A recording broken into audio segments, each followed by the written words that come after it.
Hey, what's up, everybody? This is your boy, the dope ass dude, and I am so excited to be back with you guys on tonight and excited about everything that is going to happen here tonight. And I got to admit, I have like really missed doing the podcast and chatting with you guys every Monday night. But I am really excited about season 8 and everything that we have going to happen this season. And then most importantly, I'm just excited that you guys have decided to join me on this journey. So, of course, you already know the preliminary things. If you're not subscribed to the YouTube channel, if you don't mind doing that now, go ahead and click on that subscribe button. And while you're there, click on notifications so that you can be notified each and every time a new podcast is uploaded to the site. And then you already know you can watch us live each Monday on Facebook, LinkedIn, X, and YouTube. Again, that's Facebook, LinkedIn, X, and YouTube. And then if you don't get a chance to catch it on Monday, you can always listen on the go. So it's on Apple Podcasts, YouTube Music, Spotify, and iHeart Radio.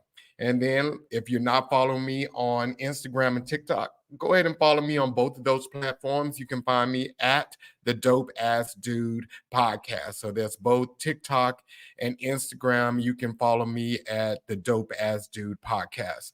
And then just a preliminary thing for Marc. If you want to go out and follow him, you can follow him on TikTok and Instagram at Marc.Coley. Again, on Instagram and TikTok, that's Marc, M-A-R-C Coley, Coley. And then Facebook, you can also follow him, Marc Coley, on Facebook. And then on YouTube, he is I Am Marc Coley on YouTube. So you can follow him on all of those platforms.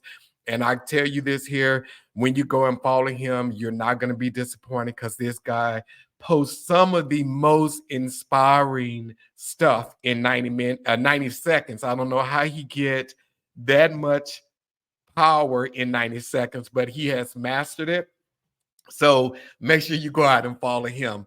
And then also, if you want to book Marc for your next gig, you having a conference or something coming up that you want to book him, you can also check him for booking. You can look at marccoley.com, or you can email info@marccoley.com. And of course, I'll put all of this up before we leave out on tonight. But I met Marc maybe about 8 years ago. And I didn't realize Marc was as young as he was until we was just talking now. Because at the time when I met Marc had just released a book and he was already creating his platform. He was in the military at that time and he was doing some pretty extraordinary things. He was his book deals with, I think it's Unleash Your Money. That's the title of the book, I believe so. And I have the book. I need to go in my closet and reread it. But he had just released the book and Marc was kicking butt. He was doing his thing already. So then, of course, we're connected on social media. So to watch the evolution of this guy and watch how he's grown and how life has shifted for him, because you can see the shift in his message and his tones and the way he handles and deals with subject matters. It is just extraordinary. So I know that you guys are going to be blessed by Marc tonight. You're going to be inspired by him. And when you get off this podcast, you are going to feel better about your dreams and see more potential in yourself, because that's what Marc does each and every time he put a video out there. So we're going to go ahead and bring him on out because I've talked enough. Marc, what's up, man? Hey, how's it going? It's going good. How about you? I am great. I'm excited to get into the conversation tonight. Thank you first and foremost for having me here and sharing your platform with me. And yeah, I'm ready to dive in. Okay, but before we go, because I've talked and I just put it, condensed it a little bit. So tell us a little bit about yourself, Marc. Who are you? Yeah, I think that's always a difficult conversation, I'll be honest, to answer for anybody, because we're so many things as human beings. It's easy to cling to titles and roles, but who I am in this season, because evolution always hits you. I am a husband, I am a dad, I am a coach, and I'm a person that is just pursuing how to optimize my life spiritually, mentally, professionally, and just live a God ordained life. I know it's not going to be perfect, but I just want to live out destiny until the end, right? I want to live full and die empty. So that's who I am today. Now, tomorrow, you ask me that question, I may have a totally different answer for you because tomorrow is a new day, you know, and I might want to be an astronaut tomorrow. So I leave room for evolution and growth, but that's who I am in this moment. Okay, so let me ask you that because that's really good. You are in a free state of living. Like you Hmm. just said, you may wake up tomorrow and want to pursue something different. Yeah. Like, how did you get to that point? Like, have you always been that way, or is that something you've evolved into? Definitely evolved into that. And it took a lot of soul work and realigning with my core values. I actually remember the exact conversation and the exact phrasing that I had for a season in my life where I wanted to pivot. And it was give yourself permission to evolve. And that actually, you know, you was talking about the personal finance book that I wrote. I built a brand around personal finance because that was something that I was extremely passionate about during that time period. And I was planning to be the next Dave Ramsey. You know what I'm saying? Like, I'm just gonna be the black version of Dave Ramsey. I had locked in. This is who I'm gonna be, and this is what I'm called to do. And I even had people coming up to me telling me, like, this is your zone, bro. This, you know, so you know, I'm feeling good about my decision to pursue this and go all in. And I don't know, it just came to a point where I said, I want to have a greater conversation, but the brand that I have built is restricting me from having that conversation because I just don't want to talk about money. I want to talk about so many other things outside of money. I want to talk about money too, but I want to talk about other things. I want to talk about mindset, spirituality. And so in that season, I labeled it as this is my permission to evolve. And I used Amazon as my almost like model for living, because Amazon started off just selling books and CDs, right? And then they evolved into the massive organization that we know of now, where they sell literally everything from A to Z. And you can see that in the name A to Z and some of the logos and branding, but they sell everything. And they've evolved into Prime, which was just you receiving your package 2 days sooner, but now Prime offers videos, music, and now I just got a news alert that they are going into Medicare, well, healthcare rather, where you can get your medicine prescribed. My point of it is that they gave themselves permission to evolve, and if a company that big can evolve into something greater, I can too. And so that's how I started on the journey. It was not the end in that one moment, but it did allow me the space to become something greater.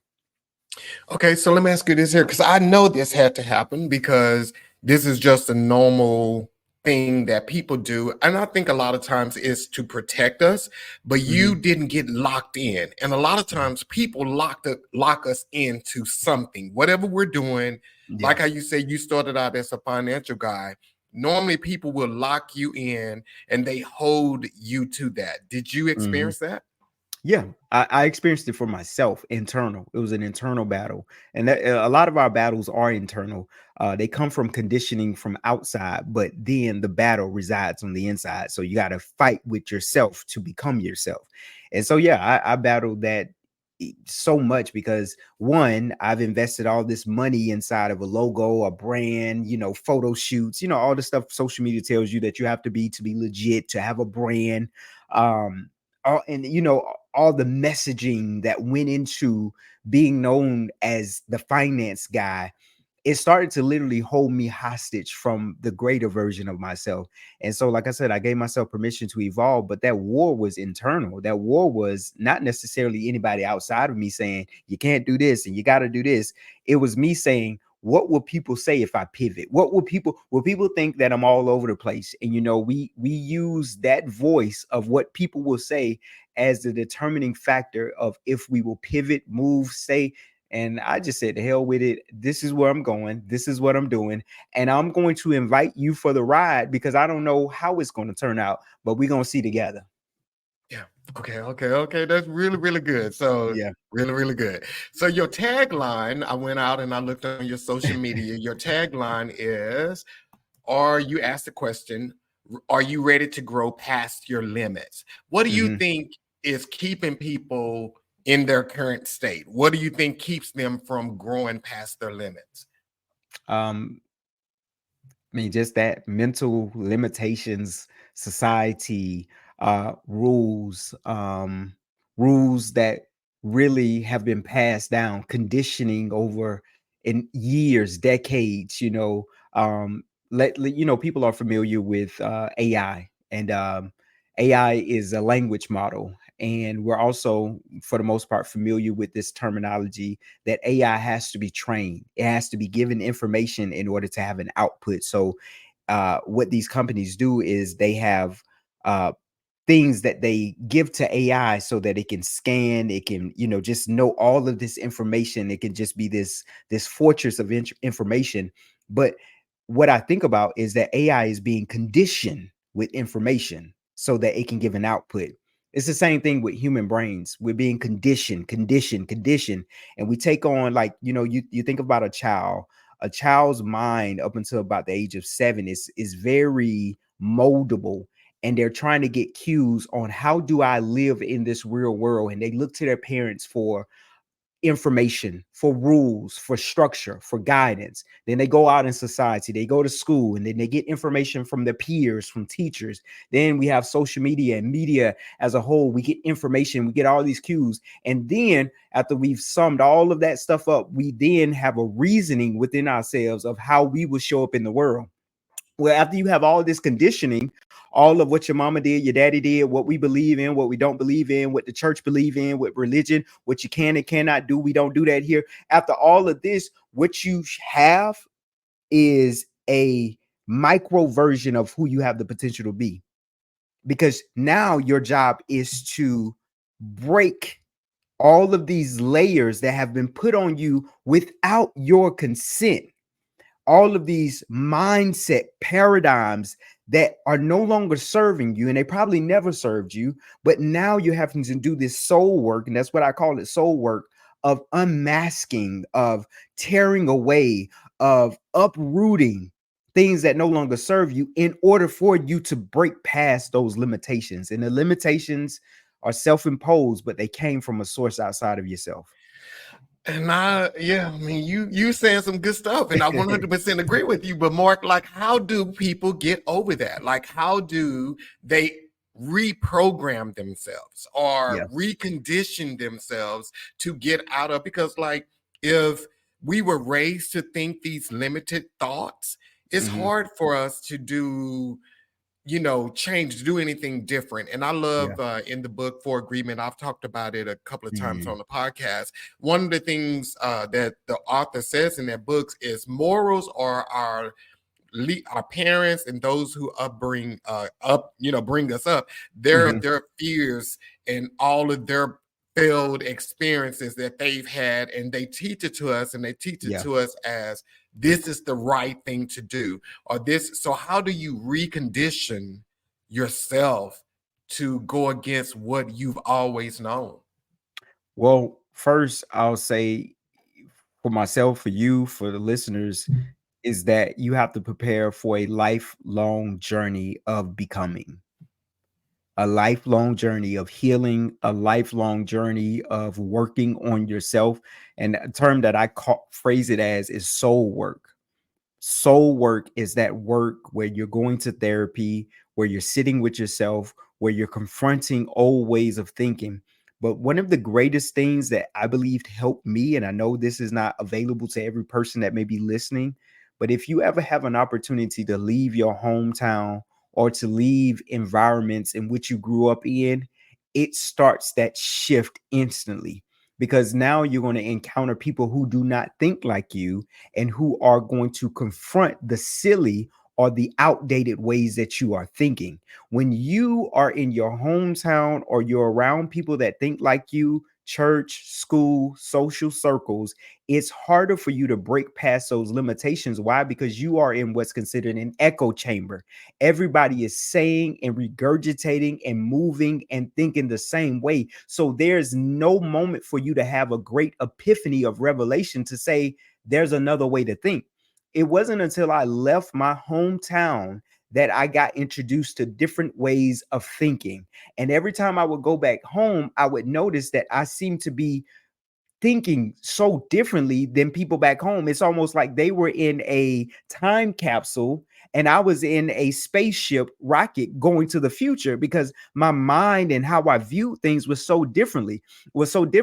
So if you could do that, if you could leave your comfort zone, whatever that may be, it may not be for you moving from to a different city, but it could be as simple as, I'm going to get familiar with a new social circle that has the potential to show me different ways of thinking. The second thing is, the best thing that we could do is read different books.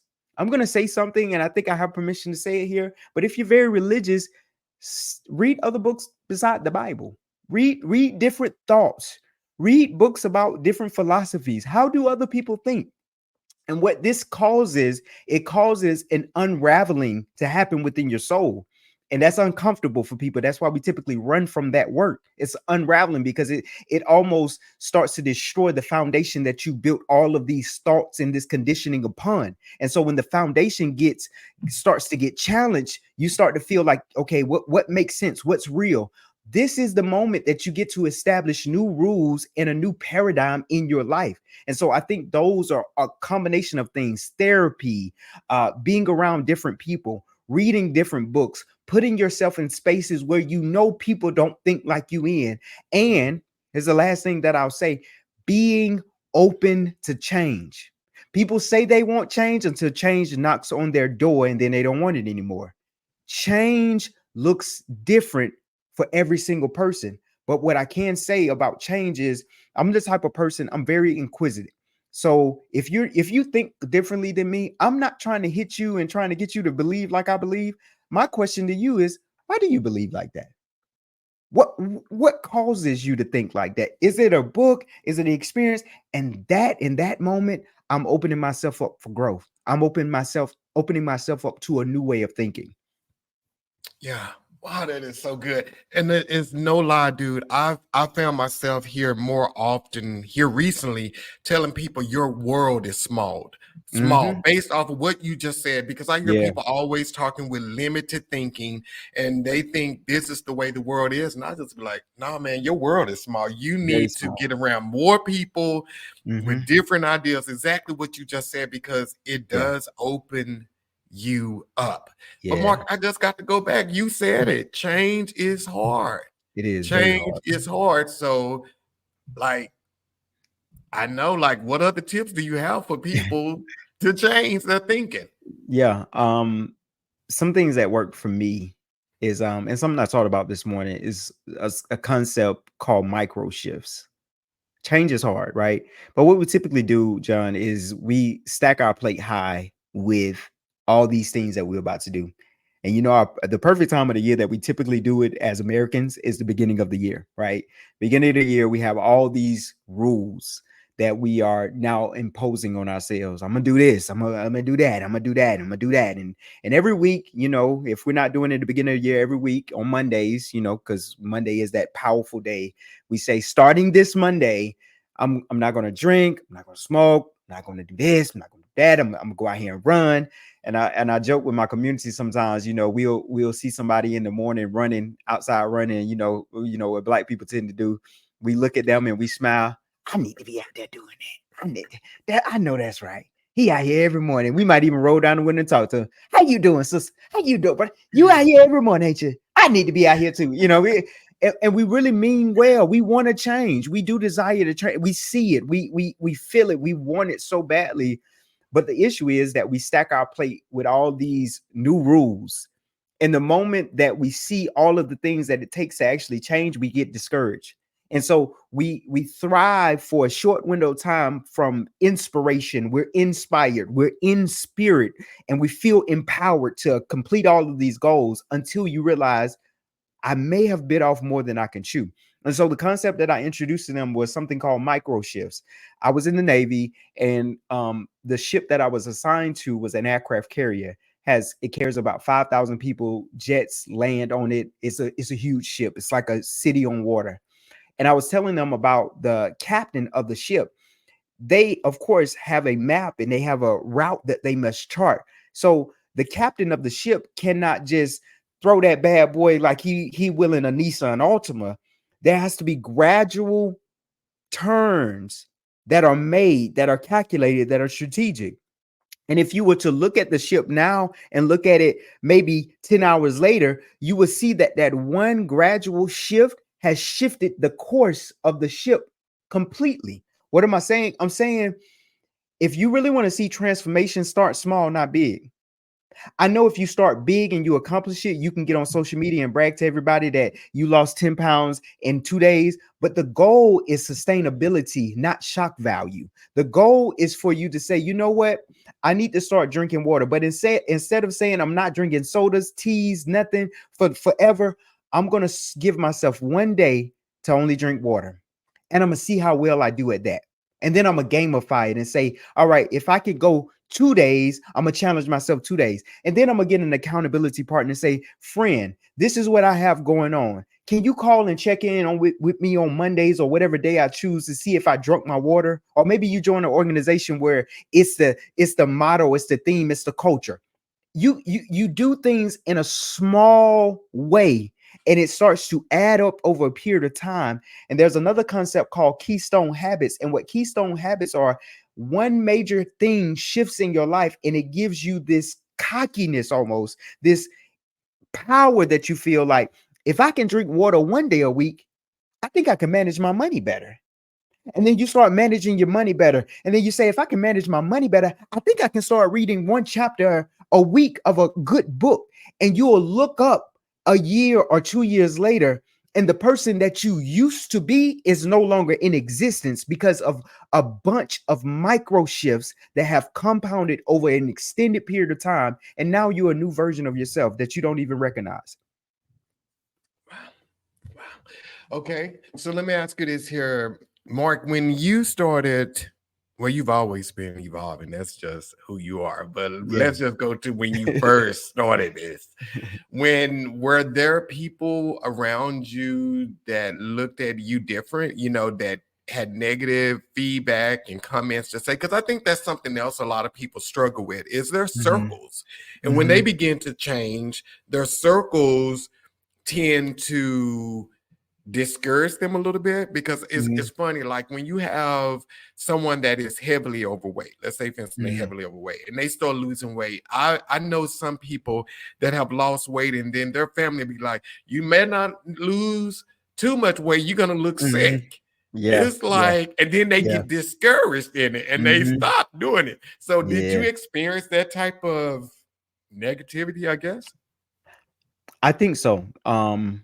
Not a lot, but I did experience it. I had a few people say me, you all over the place, you know, and I don't necessarily think that was bad. And it took me a while to even come to terms with that.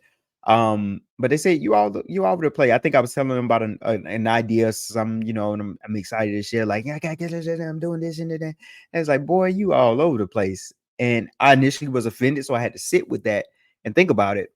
But I think there are seasons where you may be all over the place with your feelings, your emotions, and you're trying to figure stuff out. So even if somebody does discourage you in a moment, you hear it, you see what they're saying, and then you make another decision about how you're going to move forward, because ultimately I may not be doing this, I'm most likely not even doing this for you, I'm doing this for my overall betterment. And so while we want encouragement from friends, families, we're humans, we want people to pat us on the back and say we're doing a good job. It may not come from the people that you want it to come from, and you got to be okay with that, especially in your transformation journey. The people closest to you may not see the greatness in you. The people closest to you may still be holding on to an outdated version. And I want to share this, just this quick tidbit of that, is that when we're talking about transformation, change, growth, evolution, beautiful, right? But there is mourning that takes place not only from you, but from other people that knew the old version of you. And so we never take that into account, that the friends that you're about to cut off, the places you're about to stop going to, the conversations you're about to stop having, the conferences you're about to start going to, and which interrupts the time that you had with old people. we forget that transformation is not always a seamless process, and there's some grief involved because the people you used to know are fighting to hold on to the version that they're comfortable with as well. And so you're not only warring internally, you're warring against a version that you have been to people for decades, for years. You and your friend were the gossiping friends, and all of a sudden you want to shift and change your life. That's great. But you got to take into account not only is going to be a battle for you, but it's going to be a battle for her because she's losing a friend. She's losing. So what people tend to do is they want to call you back into the comfortable place and they don't know how to do it. So it may show up as offense. It may show up as you don't need to lose no more weight, girl. It may show up in you think you all that since you've been reading all these little books.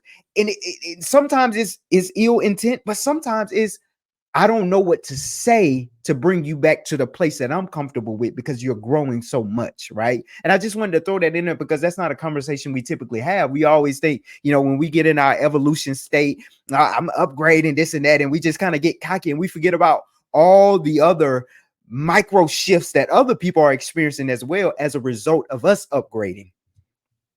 And I mean, that was eye-opening for me as well, because I've never looked at it that way. They do Yeah. have to grieve the person that you were. They Yeah. have to grieve the person that you were because, like you said, they are accustomed to that version of you, and yeah, that's really good, Yeah. man, because like I said, I've never thought about it from their viewpoint. I always think like, hey, they just need to get with the program. I'm Yeah, changed. that's what we think, right? Yeah, you should be You need to happy come for home. me. Yeah, wow. Okay, so and I saw your video that you had posted about that, and you was talking about they say you acting funny, and you was Yeah. like, and you should tell them thank you Thank you. because Thank you. That's a thank compliment. you. It It's a is. compliment. But It's a I also compliment. understand where that statement is coming from. It's coming from that I want my friend back. I want my partner back. I want this version. I want my coworker back. I want that person back. So yes, I'm gonna throw insults at you. Not like I said, some people do mean ill intent, but a lot of times your friends are your friends and they do want the best for you, but they just grieving. They don't know how to place these new emotions of I'm proud of you, but you're changing, and I'm scared that you're going to leave me behind because I'm not there yet. And what we tend to do is we want to, when we go through our evolution and our aha moment, we want to bring everybody else with us, right? Like friend, come on. And I'm not saying these are bad things, right? These are great things because you just had your epiphany at a conference. You just read one line out of a book. Now you want to change your whole life. But Not just one as it took line. you, what'd you say? Yeah, one Not line out one of a book. line. But think about it. Just as you came to that conclusion at that divine moment, I can't make this moment your moment for your evolution. I can be an example. I can go on my journey, but there's a lot of moving parts that's taking place. You're evolving. You're wanting to upgrade. Your friends are mourning the old version of you. You're mourning the old version of you. You don't know what's next. It's a lot of stuff going on. And what typically happens in that space, because we got so much going on, we just go back to the old version because that's home. That's safety. And so I think change is a combination of all those things. Like, why is it so hard to change? Because you're fighting against the war within. You're fighting against a version of you that has been in power, that has been in dictatorship for decades. And now all of a sudden you're saying there's a new boss in town. Well, that thing is going to fight you. The old version of you is going to fight the new version of you. And it's stronger than the new version of you. The new version of you needs support. It needs books. It needs therapy. It needs a new circle. It needs all of these things to support it until it's strong enough to stand on its own. But if you don't have all of those things, that inspiration is going to die out quicker than some cheap deodorant. It just is what it is. And you're going to go right back to that old version. So, Mark, let me ask you this here. So, we see people posting memes and captions all the time talking about seasons in which there's a season that people are going to be in your life, and there's a season that you have to cut them out. They always want to bring in the seasons.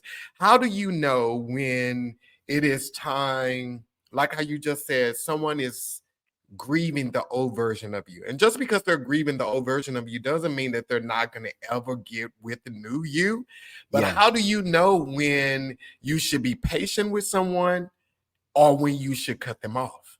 That's a good question. Um, and I don't want to sound too spiritual or spooky, but there's a knowing. There's a knowing that you just know.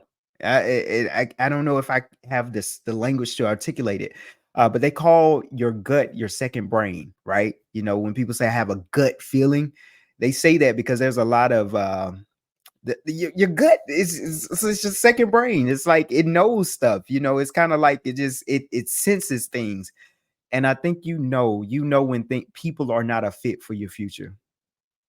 And we may fight with it because we don't want to grieve that transition. We may fight with it because we want people to come with us. We want the comfort of familiar faces in our spaces. But I think there's a knowing. There's a knowing that never turns off. That you can fight against it, you can reject it, but you know. And typically, what we see in those situations is that a year or two later, or 3 years later, however long, you'll say, "Oh, what happened to you and so and so? Y'all used to be so close." Yeah, it's I found out this, or this happened, or they was this, they was stealing money, or they was jealous of me. You knew 3 years ago. You wasn't ready to embrace that level of truth, and you fought against it. So I just, like I said, I don't want it to sound so cliche, but you know when it's time to let go, and you also know when it's time to fight for people. You know. Mhm. Mhm. I love that. So let me ask you this here. So another one of your videos you talked about, and I think this is where it comes into spirituality and religion. Well, not so much religion, but Mhm. you were talking about how people will say the enemy is attacking or the devil is Yeah. doing this here. Yeah. And you talked about accountability and Yeah. how we never take accountability because we blame it on the devil. Like, Mhm. talk a little bit about that.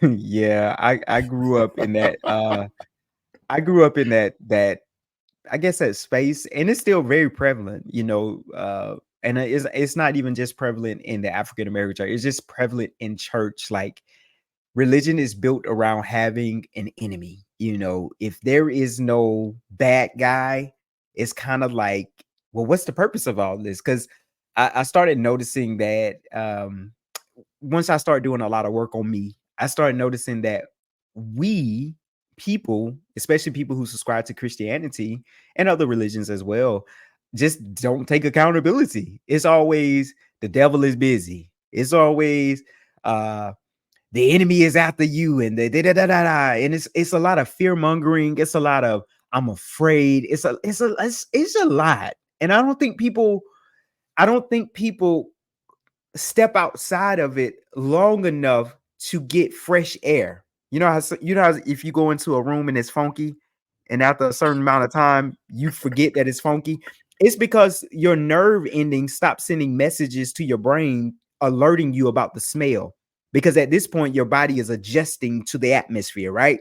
And Yeah. so it's not until somebody new walks in that they remind you that the room is funky, because they like, what is that smell? Oh, that's the but you don't even smell it no more. Your nose blind at the point. But when you go outside and re-enter, you get an opportunity to get fresh air. And so I think a lot of people don't go outside of their religious bubble to get the fresh air of outside to say, you know what, that don't make sense. But because you're so conditioned, and every week you're getting fed the enemy, the enemy, the enemy, and that makes you feel good because you have somebody to point the blame to, and you don't have to say, I am the reason that I'm not progressing in life. You get to say, the devil is after me. I'm not going to say people don't experience spiritual warfare. I do believe some people do experience certain things, but I think honestly, the warfare is internal. I think the enemy that we point outward is the enemy within. And I think if we would just start doing some soul searching and doing some work, I think that enemy would actually start to lose its power, because the more you talk about it and the more you empower this outside figure, the more you believe that it's having a negative influence on you. And I don't subscribe to that anymore. I have a hard time because even when I hear it now, my ears perk up. The devil knows you. Yeah, yeah, yeah. Even when you pray, you got to be quiet because the devil is listening. It's like we empower this devil. We empower, but I thought God was all powerful. I thought, and this is another thing. I know you didn't even ask me about this, but it's like we have this ideology that it's God versus the devil, as if they're equal playing fields. I thought God created the devil. I thought he created good and evil. I don't. So it doesn't make sense anymore of me blaming everything on the devil. I got to take some accountability. No, the devil is not busy because you are late for work. You didn't wake up on time, moron. You didn't set your alarm, or you did set your alarm. You didn't get out of the bed in time. But now you get in traffic saying the devil is busy. The devil is not busy. People are going to work and you just were late. So take accountability. Oh my God. But hey, that's what we taught. That's what we Yeah, taught. Again, that goes back to the conditioning of the very. mind. That It's a goes lot. back to the conditioning of the mind because we are conditioned in so many ways throughout life that we really don't know. We don't pay attention because it has become our normal. So we Mhm. never challenge it at all. And that's why these type of conversations are super Yeah. important. Yeah. Yeah. You're afraid to challenge it. Actually, you a lot of people think a certain way, but they will never say it out loud because they don't want to be the odd man out. They don't want to be considered the rebel. And we're very social creatures. We're herd human beings. Like we like being in the herd because we find safety in that. It's just a part of our DNA, our makeup. And so when you think differently than the herd, that's not just you having your own opinion. In your brain, psychologically, you see that as I no longer have the safety of my community. And so a lot of people will just go along to get along, not because they always agree and not because it always makes sense. It's just, well, this is what everybody else believe. I'll go with it. But everybody is having that secret internal conversation. And so we're just really just moving in a direction because we think the next person is thinking this is the right way. And we think that person, and everybody's having this secret conversation within themselves, like this don't make sense, but we're all going to do it. And we're going to smile and say, this is the right thing to do. So how do you become not so much the leader, but the individual? If you Mm, because the world really teaches us nowadays, everybody's following the trend. It's yeah. almost yeah, we wearing the same clothes. You got to do this the same, do this the same, and we're all aiming for the same thing. So how do you become that individual? Um, that takes a lot of guts. That's a lot of guts, and and I'll say even for a person like me who does this work consistently and talks about it a lot, it takes a lot of work. Like it takes a lot of work to stand up and say, "This is what I believe," and y'all can get with it. Y'all ain't got to get with it, but I do ask for respect. That takes a lot of work and a lot of courage. Um, how do we do that? Like anything, it's a muscle and it has to be developed. You start stepping away. You start standing up for yourself. You start saying, no, actually, this is what I believe. When they have the meetings, no matter what the organization, church, corporate America, friend groups, anybody got any input where you would normally not say anything? You're that person that I just want to get along and please everybody and make everybody happy. You raise your hand for a change and say, you know what, I actually do have some input. Yeah, actually, I do have some suggestions on how I want to see this organization go. Actually, I think that's a bad idea. Actually, I have a better idea. Actually, just it's the getting into the practice of speaking your mind. I didn't say you got to be rude or you don't have to be nasty. You don't have to be any of those things. You could just firmly say, I don't believe that, But that's respectfully. scary though. That's Very. scary though, because once you make that stand, most times you may be on the island all by yourself.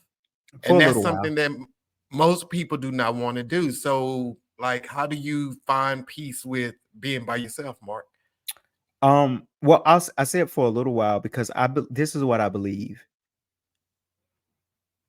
We look for or I say it like this: the rebel of yesterday is the leader of tomorrow. The rebel, the person that stood out, the person, and so rebels are rebels by themselves only for a short window of time before people start breaking away from that old way of thinking. It's just we're such social beings, all of us, including myself, is that we're just afraid to pull away from that pack. But once that one person pulls away, they're soon going to be met by many more.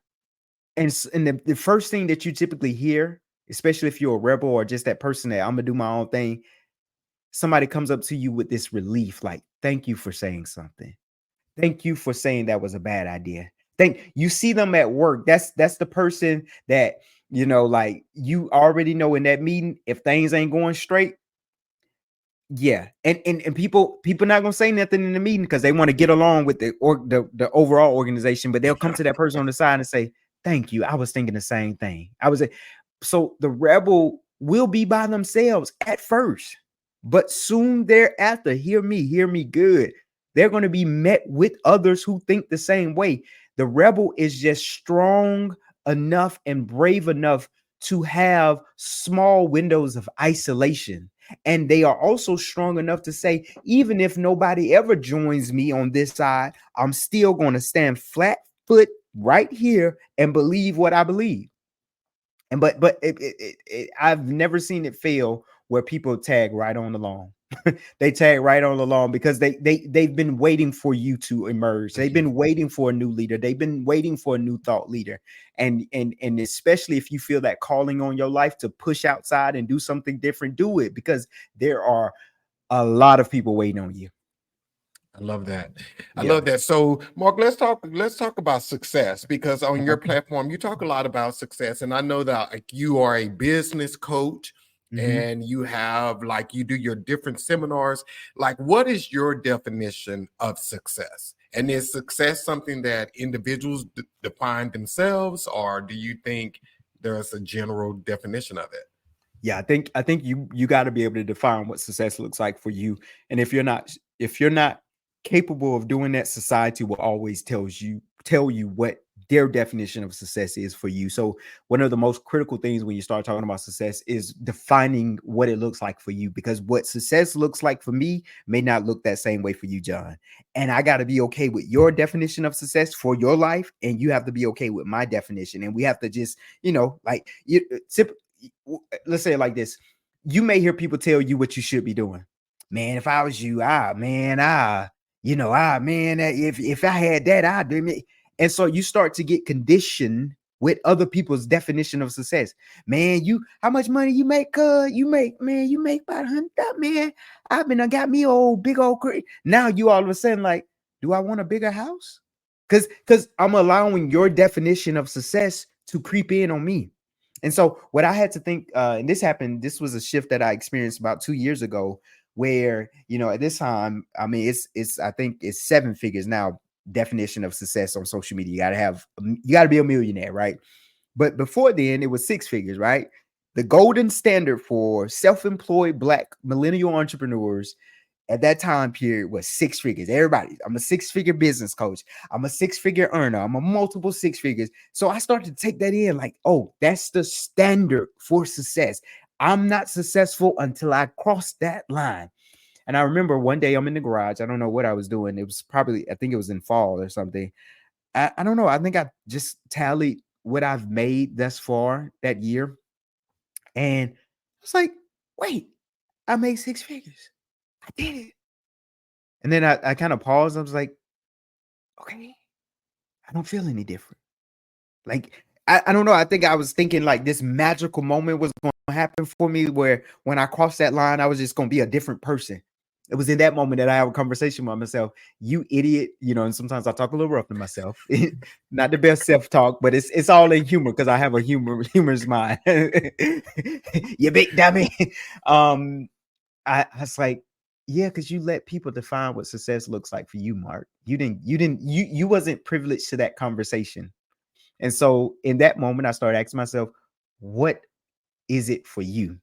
And so I started creating this guideline of what I thought success looked like for me. I say creating guideline because I do believe it changes over a period of time, right? What you wanted 10 years ago may not be what you want now. The measure may change. And so some of the things that I wanted was my community. I wanted to make a certain amount of money that was defined by me. And then I wanted to be able to go out and speak at events, right? Those things started to come along. I started speaking consistently. Then I went back to the drawing board and said, I want to redefine my version of success. I don't like speaking every other weekend. I want to be home. But do you see what I'm saying? Like, somebody on the outside may look at me speaking every week. Man, you're successful. That's not, after I experienced it, I said, that's not what success looks like for me. Success looks like for me, maybe 1 or 2 engagements per month. And for those other times, I'm at home. Success looks like this time with my family. Success looks like me being able to take a nap in the middle of the day because that's what I want to do. That's my definition of success. So for every person, they have to define what success looks like for them. If they don't, they're going to run into an issue of obtaining and marking off goals that never satisfy their souls, and they're going to feel empty. They're going to feel robbed of that moment because they thought, well, once I got this house of a certain size, or once I got this luxury car, or once I did this, I was supposed to feel something. And when you don't get that feeling, it can lead to depression or you start questioning your purpose. But it's only when you have carefully define what success looks like for you that you can actually go on that journey towards success and achieve those things and actually be fulfilling for you. Okay, so you would say number one, define what success is. And Yes, then for what would you. be number two on your list? Being open to changing it. If you get there or you get close to it and you say, you know what, I don't like this. Or I thought I wanted this and not so much. Like I remember reading this book called Famous for a Few. And when I heard that language, that wording, I was like, oh my God, that's me. Because in the book, he details how you could be very successful with only a few people knowing you. Now, people may look at me and think, well, okay, well, clearly he wants to have a big brand. He wants to be famous. And I used to want that because I thought that was attached to success. But I know now success for me is I want to be able to walk in the airport and nobody stops me and says anything. Maybe 1 or 2 people here and there, but I don't want to have to change my entire life because I'm so known. So success for person A is I want to be an international global superstar. Everybody knows me. Cool. For me is I want to make a certain amount of money, but I still want my privacy and I want to live a pretty normal life because that's what I like and that's what I enjoy. And now I know this is my definition of success because I have friends that are famous or popular. And I was like, don't want it. So defining what it looks like for you and also being able to go back and renegotiate with yourself and say, do you really want that? Here's the pros and cons. And actually, and really get into the nitty gritty. Well, if you do say you want the 8-bedroom house, that's cool. If that's your version of success. But what is it that represents for you? That's another conversation. What does that represent for? Why are you desiring that? Because it's just you right now. You're just a bachelor. You just you single. Why an 8-bedroom house? And when you start to do that digging, you will get to a place where you say, well, I just want it because I want people to be proud of me. All right, we got to have another conversation because that once you get that, you're not going to be happy. You're working backwards. So you got to figure out it's not just writing a bunch of things on a paper. It's really getting to the root core of what motivates, inspires you, and what you want your life to look like. What you want your life to look like. And I think that's the thing that a lot of us never ask ourselves. Like, what do Yeah. I want my life to look like? We are so busy trying to attain what Yes. everyone is telling us our Mm-hmm. world should look like. Wow. Mm-hmm. So how do you Yeah. break free of that, Mark? Um, Having those breakdowns of getting to a place and realizing that it's not what I wanted, like coming to that conclusion. Also being very observant of people who are in a place that I say I wanted to be and just kind of looking at their lives and saying, is that what I want? Now I do understand something. There's a thing called duality with everything. With everything good, there's going to be a portion of it that you don't like. For me, the things that I desire, the duality mark for me, even though I know bad is going to be attached to it, there has to be more good than bad. There has to be an unbalanced scale because if the bad is more than the good, I don't want that. I understand it comes with it, but I don't want that. And so for me, I have to make sure it's balanced. I have to make sure that whatever I'm setting out to desire or acquire, that it just makes sense for me. And like I said, I'll go back to that same point of being able to consistently reevaluate, because as life change, so does your mark of what success looks like. If you're single, you're going to have a different version of success than the married version of you and the dad version of you or the mom version of you. Or if your parents get sick and need to live with you, there's a success, that marker can change. So it's defining what I want my life to look like, but also giving myself that flexibility that this may change.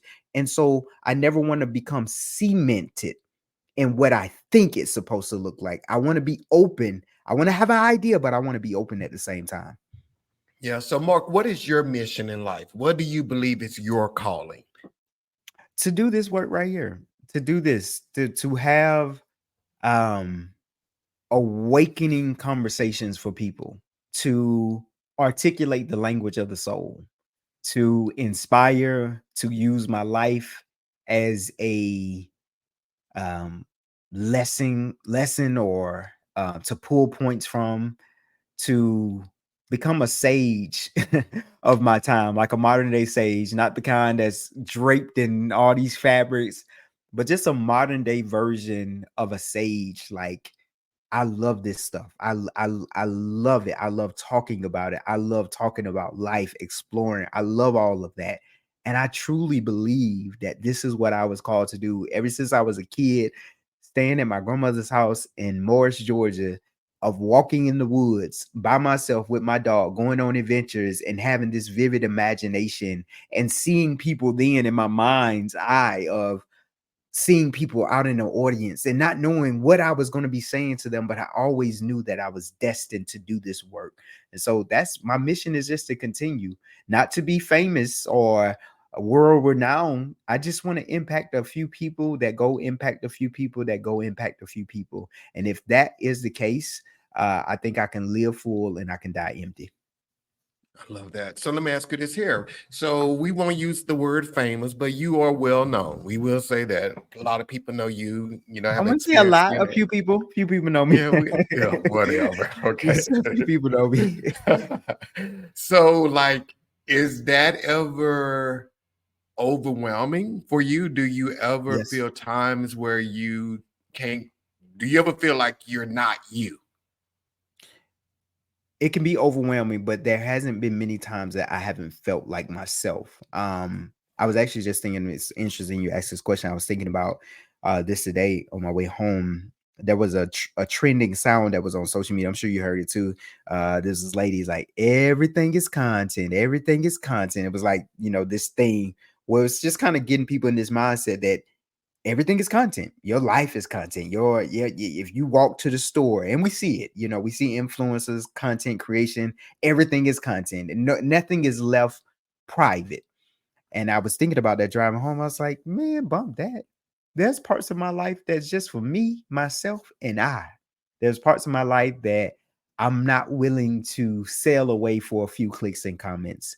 And so while people may know me, my mission is no longer to be known just for the sake of being known. I want to be known by the people I'm called to serve.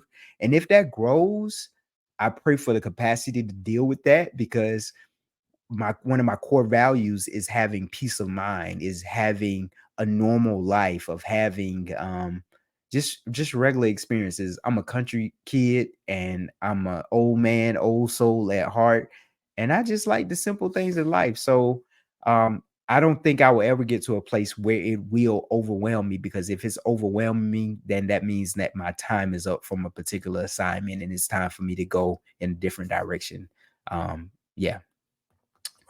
So, Mark, we've come to the end of this hour. So, what is something you want to leave people with? Like I those felt that like I are said so much. struggling. Yeah. So, what would you like to leave?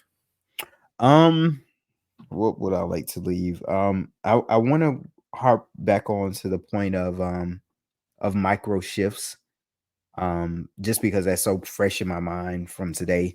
But micro shifts are what's going to change your life for the better over a long period of time. My grandmother said, she used to call us, me and my cousins, the microwave generation, because we grew up with microwaves where you put something in there, 1 minute, 2 minutes is done. She grew up in the stove generation where you it's going to take a little while for you to cook a meal.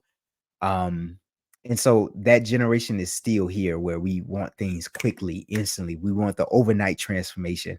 We want the overnight testimony. We want the overnight miracle. And that's not to say that it can never happen, because there are onesies and twosies, but on average, we all have to bow to the processes of life.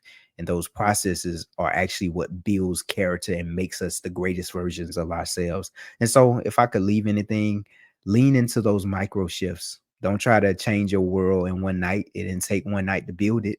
It didn't take one day to create bad habits and to have this conditioning or to think the way that you think. It didn't take a night. It took years. It took decades. And depending on how old you are, it could have took 50 something years to get you to this place where you have a hard time believing in yourself.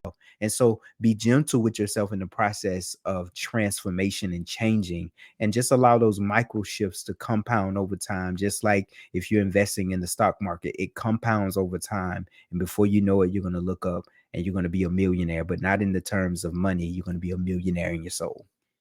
Oh, I love that. I love that. I love that. So, Mark, what's next for you? Like, what do you have coming up? Like, what? And I know you have a monthly call. So let's Yeah. talk Well, about that. it's weekly.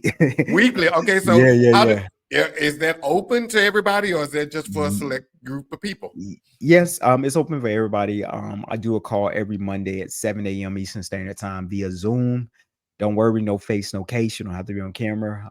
But it's very interactive. My full personality shows up. Similar to here, I tell jokes. We we go up, we go down, we in the middle. But it's a beautiful community. I meet with them, like I said, every Monday, and we meet for about an hour, maybe an hour and 15 minutes. But yeah, it's open to everybody. It's on all my socials. Like, you just go to the link in my bio, you sign up, and on Mondays you'll get an email and a text with the access link, and you'll get that until you unsubscribe. But as far as what's next for me, just continuously improving my community, doing some more retreats where I can, excuse me, be in person with my community and just pour into them at a different level. I do believe that I will always be doing this work. I don't know in what capacity. It may be this for a long time. It may be something else, but the work that I'm doing is work that I will continue to do for the rest of my life. Just maybe a different assignment of it. I love that. I love that. So, guys, go out.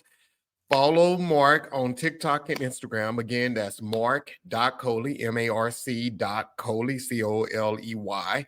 And then he is on YouTube at I am Marc Coley. You can find him there. And then on Facebook, he's Marc Coley. But he definitely puts out a lot of great content on all platforms. I know most people are shifting to TikTok now, but make sure you go and check him out. Follow him there. Get on his calls if you're looking for something different and something to expound your world and your word thought process. This guy is the guy. And I am Mhm. super proud of you, Mark, and everything you're Thank you. doing, man. And it's beautiful watching you. So, I appreciate it. guys, until next Monday, 7 p.m. Central Standard Time, this has been a wrap. It has been beautiful. Thank all of you for tuning in on tonight. All right, then. Peace. Bye bye. You're so